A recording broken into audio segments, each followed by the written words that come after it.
My heart pounded like a drummer in a speed metal band. Sweat poured down my face, dripping from the end of my nose like an old leaky faucet.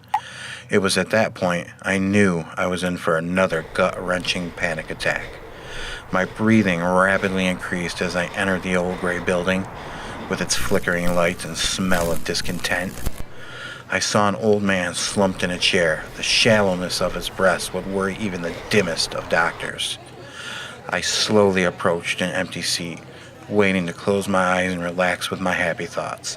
But the local daycare must have held a field trip today, filling the air with what seemed like the voices of 100 wailing banshees.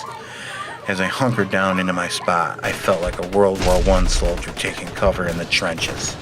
I noticed a very thin woman with 80s Aquanet, Motley Crue type hair, and the faded jean jacket to match. She waved her hand like an excited third grader, motioning me to come to her. I rose from my chair, my legs now asleep and begging for blood flow, and journeyed through the maze of chairs to see what she wanted. I dropped to one knee beside her as if I was asking for her hand in holy matrimony. Would you marry me? She spoke very softly and whispered into my ear, "Your fly is open." I couldn't make out what she said. She spoke with a faint voice, like she spent the last 40 years chain-smoking Newports while roaming the desert with Moses.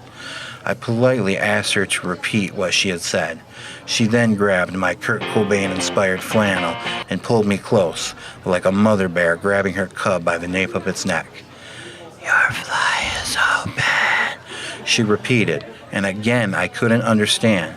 It was like she was a wind talker from World War II speaking in codes. I asked her one more time, with the anxiety of a man who had gambled away the rent, gingerly asking for redemption, to please repeat what she had said. She then pulled me so close, I thought she was going to Mike Tyson my ear for a snack. She was wafer thin and could have probably used the protein. She muttered into my ear one last time, with the dedication of a nun in a convent. Oh my God. "Your fly is open." It was like the discovery of the Rosetta Stone in my mind. I had finally heard what this withered patron saint of patience was trying to tell me. I sprang up from the rarely vacuumed floor and looked calmly down at my nether regions. The spindly woman was correct.